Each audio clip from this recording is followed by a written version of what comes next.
Rane Carnegie comes from nothing short of hockey royalty. And it is that royalty that is part of his current life.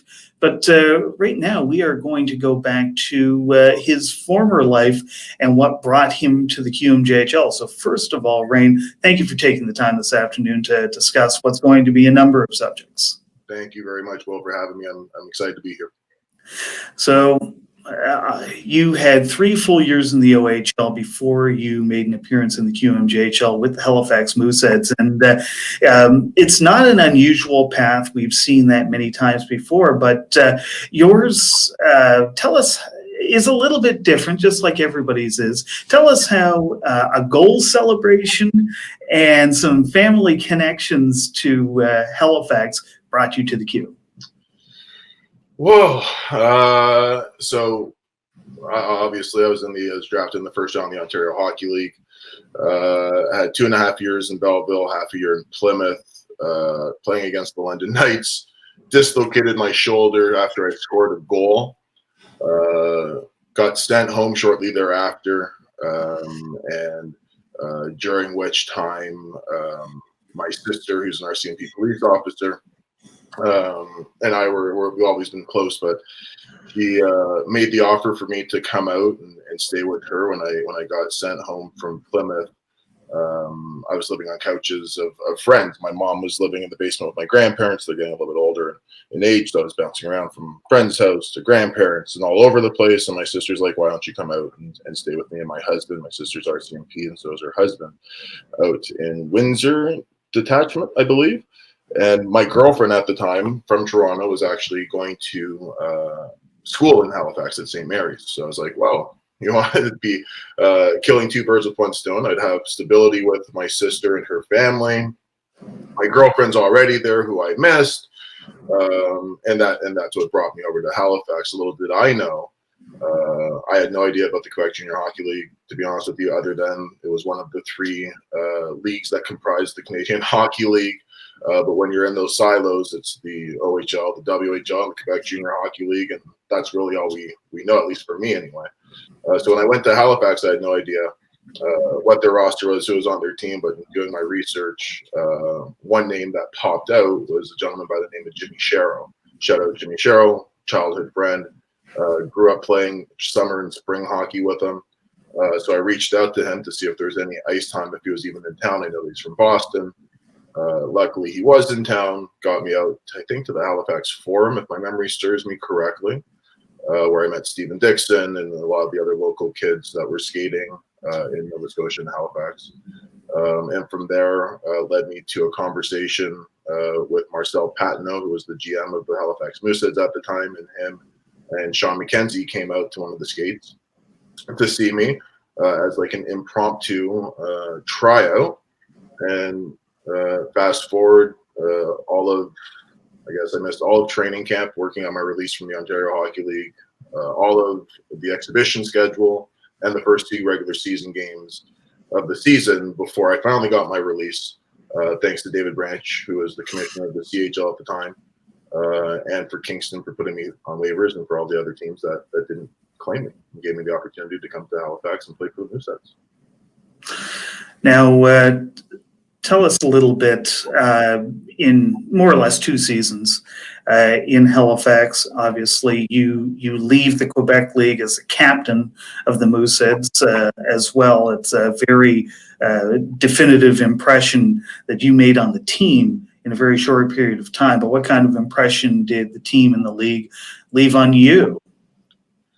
I tell this to anybody who listens to me these days, and first and foremost, shout out to my co-captain David Bryan. So him and I were the captains, and also Franklin McDonald, who was a part of the leadership group as the overage contingent on our team that year. My favorite time playing hockey was playing in the Q and playing for the Halifax Mooseheads, first class organization from top to bottom. The teammates that I had were terrific. The support staff that they surround us with, second to none. But the fans, I mean, it's not often that you play hockey in front of 7,000 plus fans a night, screaming for you. And it's not often that you're the only act really in town. There's no professional sports in Halifax at that time anyway. And it was, we were a hot ticket item from when I first came into the league. We had one of the top teams in Canada, and unfortunately we ran into Sidney Crosby and Rimouski and that juggernaut. But it was a lot of fun. The fans, I felt safe, secure, stable, and it was just, I wanted to do whatever I could to help put our team in a position to win and succeed, and put on a show for our fans because they were second to none. Describe for me, Rane, what it was like, 15 years ago now, being that younger person of color coming through the junior ranks. What was the experience in general? And that could be positive, it could be negative, it could be anything that comes to mind. Yeah, so it's obviously there's a lot of media attention around racism in society. Obviously, there's been a lot of stuff that's been in the media with a good friend of mine, Akeem Alou, with what he had to experience in his days when playing the AHL. And the formation of the HDA, the Hockey Diversity Alliance, a lot of those guys there I grew up with, I know well, and a lot of them are friends of mine. My experience is not like a lot of theirs, right? Where you have to deal with being called every name in the book to throw you off your game, get you upset, make you do something, to retaliate, to give their team that's causing you this pain an advantage. And I was called the N-word, I was called monkey, go play basketball. Not only from fans, but I've had instances where teammates, would say things that hurt, that they weren't maybe cognizant of the ramifications of their words, and as a person of color, especially playing in a predominantly white sport, there's not a lot of resources for us to go to. I was raised by a single mother, 2 sisters. I didn't have a male black male role model in my life outside of my grandfather, who unfortunately was blind and was living in a different province. So it was difficult when you try to find yourself in a place, in a space where you're the only person. So there's a lot of loneliness in that. That said, my experience in Halifax was absolutely the opposite of that. I had great teammates. Never had a problem with any of the teammates on my team with regards to race. A couple instances where you hear hecklers in the stands when you play in Quebec, unfortunately. In some of the smaller townships. One instance that I can recall specifically was when we played in Chicoutimi. Somebody in the stands made a couple comments. But as a minority player in a predominantly white sport, you're taught to have a thick skin. And you're taught not to act out in a way that could be a detriment because you already stick out like a sore thumb. So at times it can be difficult as a young teenager trying to find themselves. But fortunately for me, my experience in the Q, outside of a couple people that you can't control what they say in the stands, unfortunately, my time in the Q was nothing but blessed dreams and realizations for me. I want to take the conversation back to something you've already touched on, Rane, and that's, of course, the Hockey Diversity Alliance. We've seen during the playoffs here this past summer, obviously a lot more of a voice brought to equality, to the Black Lives Matter movement, and all within the NHL, and something that obviously went to an entirely different level in light of many recent events.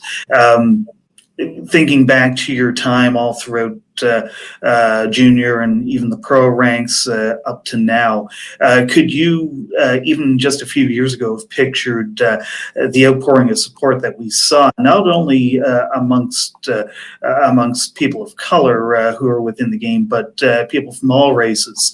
What did you see when you saw that sort of cohesion? Hope. To be frank, it was hope, right? We've been talking about this since my grandfather was playing. My grandfather was the HDA before the HDA existed. Him, Manny McIntyre, and his brother Ozzy were the ones that were, trying to make it to the next level. They were the next wave that should have had that opportunity, but were denied that opportunity because of systemic racism back in those times. And it's unfortunate, but it's the world that we live in. But the movement that we've seen, and Kim Davis, I think, is the one who coined it. She's the VP with the NHL. We want to make this a movement, not a moment. And I think that with the support of our allies, our Caucasian allies and different races across the world, really gives us hope that we're finally being heard. It makes us feel safe. I talk about the fact that I was looking for stability and family and all of those things, and I found it in Halifax to a certain extent.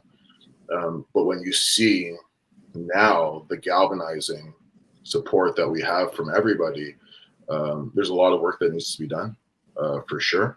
But it's definitely hopeful now that it's a prominent conversation. No matter where we turn, it seems like everybody's talking about it. So that's a positive. What's once used to be the elephant in the room that nobody talked about is now changed. So it's hopeful. We'll see where it goes from here, but they're moving in the right direction for sure. So, Rane, you leave junior hockey. You have a bit of a foray in the pro ranks in Europe.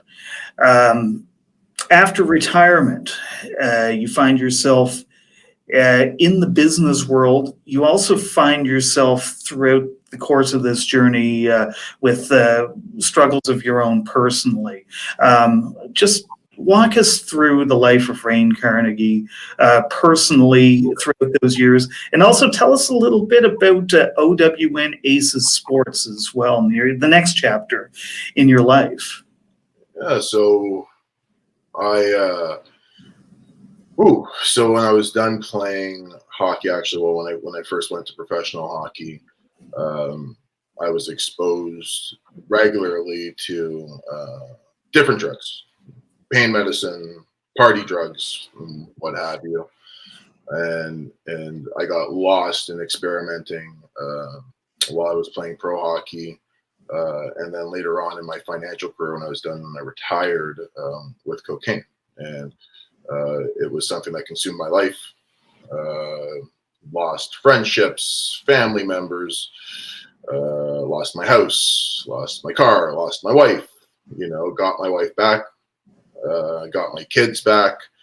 But it was something that, it takes control of you, and it doesn't care about anything other than itself. And I was fortunate enough to have a loving wife and mother and sisters and support staff around me that was able to believe in me, show that I wasn't alone, and give me the strength that I needed in my darkest days to find my sobriety. I'm now 2 years clean, over 2 years clean. Don't drink, don't do anything. And it's been a blessing. It's when you're in that lifestyle, and a lot of athletes are, unfortunately, and I work with some and I talk with a bunch, it's easy to get lost. You think you're invincible, and you're not, so my role now with Own Aces, so OWN, our way now, Own Aces Sports Group, is a mentorship group. I haven't felt like I always have the support, which I've alluded to before. So I want people to know that there is an outlet that they can utilize if they don't feel comfortable going to their teammates, if they don't feel comfortable going to their parents, their agent, a big brother, somebody that's going to be there to give them the tough love, to wake them up, but also be the shoulder that they need to cry on. I was raised by 3 women, so I have a soft spot. Not to say that women are weak; they're not. I was raised by 3 strong women, but it's okay to wear your emotions on your sleeve and be your authentic self. So I've been fortunate enough to be able to work with some hockey players and some different families to help them navigate this world. I've lived through it all. from Jane and Finch and low income socioeconomic background. Like, so I went to Upper Canada College on an academic scholarship, to not graduating high school, to being a one percenter on Bay Street for a decade, to losing it all, to rebuilding. So I just wanted to be a resource to show that you're allowed to make mistakes, but you can eventually learn those lessons from those mistakes and contribute in a meaningful and a positive way to society to help change this world that so desperately needs to be fixed. And just to bring it full circle, for all the travels, the experiences, and good and bad that you've gone through, Rane, tell me a little bit about what you're doing to sort of bring it, I'd say home, but more your adopted home, and helping out your fellow Q players coming up here soon, an initiative that you're starting to establish with the Mooseheads. Yeah, so I've been fortunate enough to have some incredible people in my life. One of them being my Aunt Bernice, who co-founded our family foundation, Future Aces, with my grandparents. And she helped me put together, she does presentations to schools, to corporations, talking about my grandfather's story and racism and systemic racism in this world. And she's like, Rane, you'd be great, if you're able to do something in the hockey world. You're not too bad looking. You speak relatively. She's not wrong. You speak relatively well. And this is an avenue in which I think that you do extremely well. So my aunt and I put together a PowerPoint presentation, and I marketed it to a couple of former teammates of mine. One being Adam Dennis, he's the general manager of the North Bay Battalion, and as a pilot, and he was looking to do something with his group to address systemic racism. And then the Ottawa 67s were looking to do the same thing, but also to talk about addiction. And I was like, I might have something here. So naturally, I reached out to my favorite place in the world, one of my favorite places in the world, Halifax. Cam Russell, the general manager over there, was a mentor of mine when I was playing in Halifax, and I reached out to him, and he was all for it. So we were actually supposed to speak today, but unfortunately, you guys got some unfortunate news yesterday due to COVID. So we've kicked it down the line a little bit. I've also spoken with Jim Holton, who was my coach in Belleville when I first got drafted in the first round, and then traded for me to Kingston, and then actually had to give me my release to come to Halifax. and now he's the general manager and head coach in Charlottetown. So we actually have a presentation with them as well. But obviously they're focusing on logistics of their players and things of that nature. So we hope to have some concrete dates soon with those presentations. And I'm just going to go down the line and keep contacting former coaches, players of teammates of mine that might be coaching someplace else, to see if it's also a presentation that they think would be good for their group as well. One of the key themes throughout the course of this interview, it seems everything that I've asked you, it comes back to family, one way, shape, or form. And I think we'd be remiss if we don't talk at length about one of the most important members of that family, and a person who you are trying to, I would say, right a wrong for. Tell us a little bit, for those who don't know really who Herbie Carnegie was, what he represented, how outstanding of a player he was, of course, and also tell us about your crusade to get him inducted into the Hockey Hall of Fame. So my grandfather, Dr. Herb Carnegie, I wear number 7, as do my kids, because of this behemoth of an extraordinary person. He, in my opinion, if you talk to a lot of people, should have been the first Black hockey player in the NHL. 3-time MVP in one of the top leagues outside of the NHL. teammate of Jean Beliveau, coached by Ponch Imlach. Jean Beliveau has been quoted as saying that he learned from my grandfather, and that my grandfather was one of the best hockey players he ever played with. Jean Beliveau has played with how many Hall of Famers, how many Stanley Cup champions, and for him to say that my grandfather was one of the best hockey players that he ever played with, that says something. Jean Beliveau is considered one of the top 10 greatest hockey players of any generation. So my grandfather was very good. He's been inducted into over, I think, 13 Hall of Fames.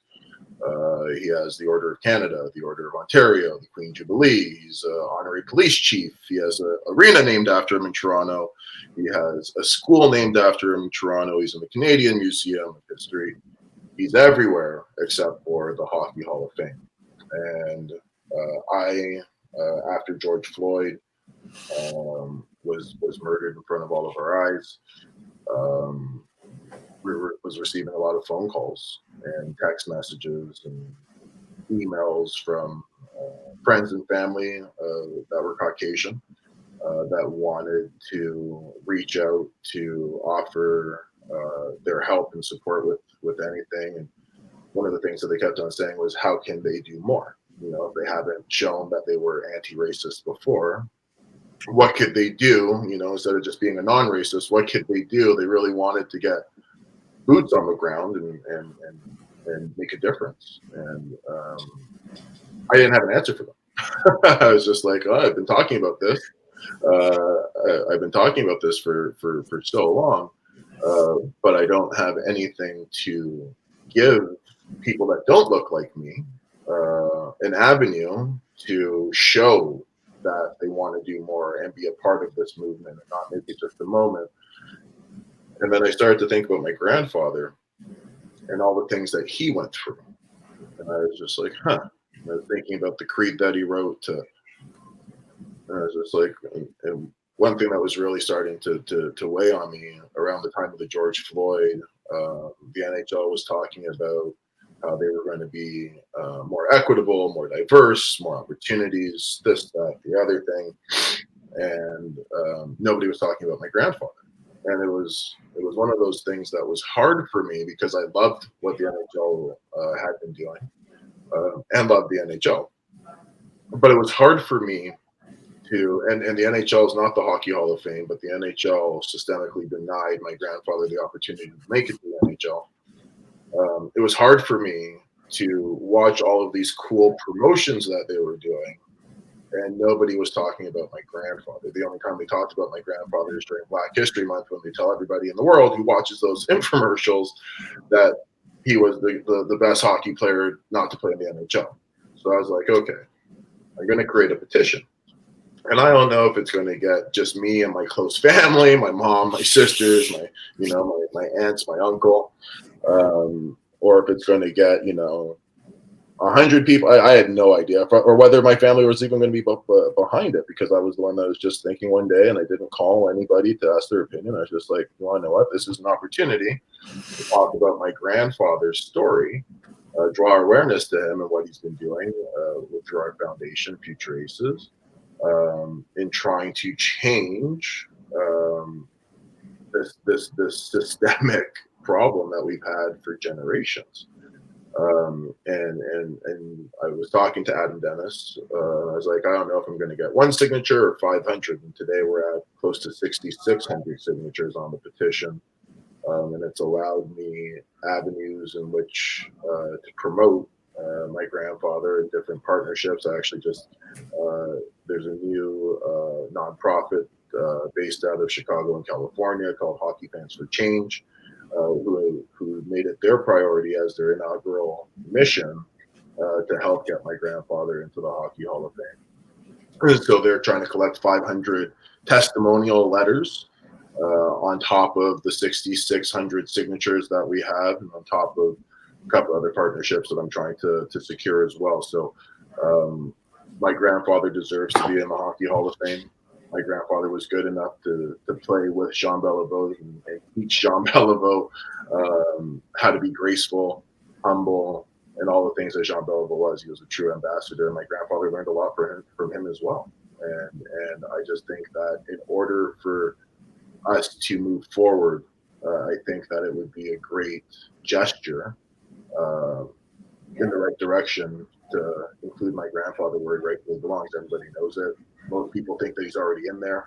And I just think that now would be such an impactful time for hockey to move forward with that systemic problem that's been dogging it for quite some time now.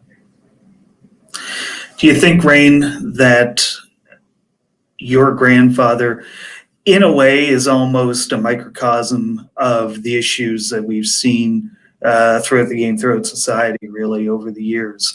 Simply the lack of education.